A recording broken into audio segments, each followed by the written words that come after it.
बहू, बोले बहू, बहू एक गिलास पानी का ला दो मुझे।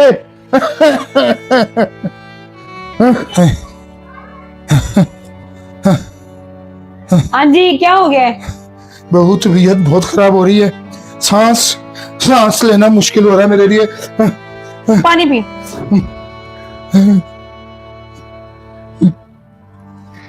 तो 1000 दफा कहा है कि स्कूल से लेटे रहा करो, इधर उधर साइड लेते तो खांसी लग रही है ना। ठीक कहती हो तुम सारे सही कहते हो।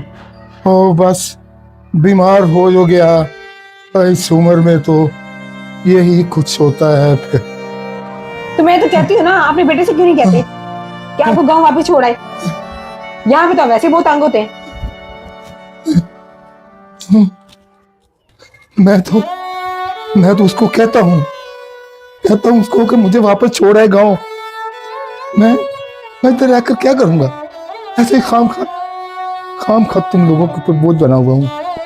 मुझे गांव जाने दो, लेकिन मेरा बेटा नहीं मानता उसको। कहता यही इलाज करवाना है, शहर है ना, में इलाज बेहतर हो जाता है। ये मुसीबत बनी हुई है, सब डाल के रखा हुआ है, ना बूढ़ा मरता है ना जान छोड़ता है। आज आने दो जरा, नबील को तो मैं बताती हूँ ना, उसको बोलूंगी या तो इनको रख लो या फिर मुझे रख लो। दिन में इतने घर के काम होते हैं, तो इनकी खातिर तो कौन करे? 2-2 मिनट बाद आवाज, 2-2 मिनट बाद आवाज।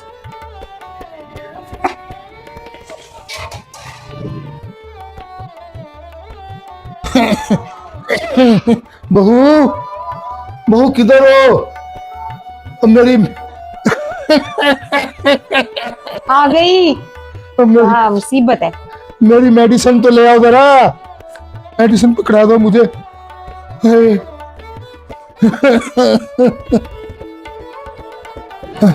बहू आ गई, क्या हो गया? अरे बहू, मैं मेडिसिन खानी भूल गया आज, मुझे मेडिसिन तो पकड़ा दो। इधर ही थी कि आपके पास ही? किधर है? किधर रख दी मैंने? ये देखिए बाबूजी, पास पड़ी हुई आके, आप फिर भी आवाजों पे पास दिए जाते हो। नहीं पता चलता ना, क्या करूं मैं? देखिए बाबूजी, मेरी ना बस हो गई है। आज आपका बेटा आता है तो मैंने उनको कह देना कि आपको गांव वापस छोड़ा है। तुम ठीक कहती हो। अरे बहू, मैं भी तो यही चाहता हूँ कि मैं गांव चला जाऊं। मैं तुम दोनों के ऊपर बोझ नहीं बनना चाहता, लेकिन मैं क्या करूं? तुम्हारा शोहर मानता ही नहीं, वो जिद है कि इधर ही इलाज करवाना है। अच्छा बाबूजी, आप बस करें, आप मेडिसिन खा लें, उसको तो मैं खुद ही देख लूंगी शाम को। अच्छा, मैं देखती हूँ कैसे नहीं मानता वो। अच्छा ठीक है। मेडिसिन, वो पानी का गिलास तो दिला दो मुझे। मेडिसिन कोई नाचाकी मेरी वजह से हो।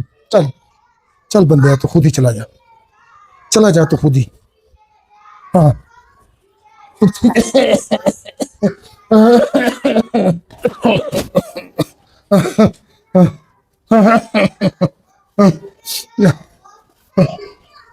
अरे बाबूजी, आप कहाँ जा रहे हैं? आपकी तबीयत पहले नहीं ठीक। बस बेटा, मैं जा रहा हूँ गाँव। गाँव जा रहे हैं? हाँ।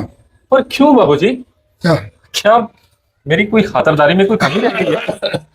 नहीं बेटा, तुम्हारी ताबेदारी में कोई फर्क नहीं है, लेकिन मैं नहीं चाहता कि मेरी वजह से तुम मियाँ बीवी में कोई खलाल पैदा हो जाए, कोई दरार आ जाए।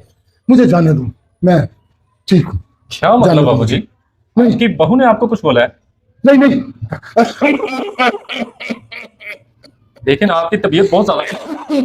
आप अंदर चले, अंदर चले आप। आपने कहीं नहीं जाना। अरे अरे अरे, हाँ। आप आराम करें इधर ही, मैं अभी आता हूँ।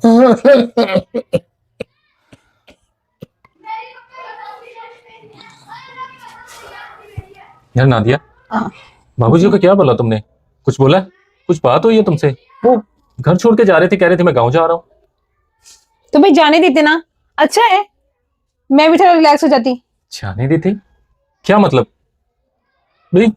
मतलब साफ है, घर रह के भी तो वो बोर हो जाते हैं, सारा दिन खांसते रहते हैं, इनकी इतनी उनकी तबीयत खराब रहती है, मिनट मिनट बाद वाजे वो देते हैं, तंग आ गई मैं। अच्छा, तो तुम सीधा सीधा ये क्यों नहीं कहती कि वो बोझ बनेगा तुम पे?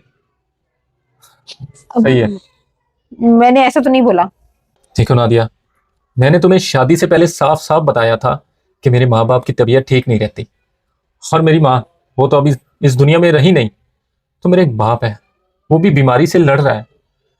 तो तुम उसकी खिदमत करने के बजाय उनसे ऐसा बर्ताव कर रही हो कि वो मजबूर होके वापस गांव जाने लगे थे। मैंने ऐसा भी क्या कह दिया उनको? आखिर कुछ तो बोला ही है ना तुमने।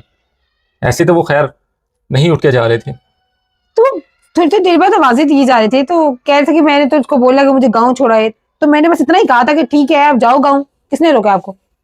देखो नादिया, मुझे बचपन से लेकर अब तक उन्होंने पाला है, तो अब मेरा भी कुछ फर्ज बनता है कि मैं उनकी खिदमत करूं।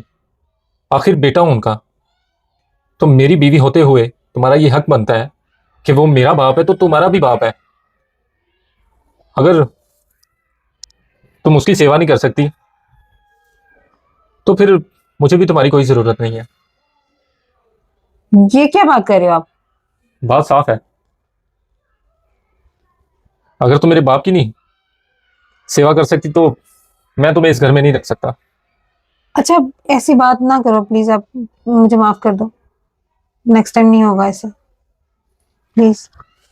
देखो नादिया, मैं तुमसे बहुत प्यार करता हूं, लेकिन इसका मतलब यही नहीं है कि मैं अपने बाप को घर से निकाल दूं।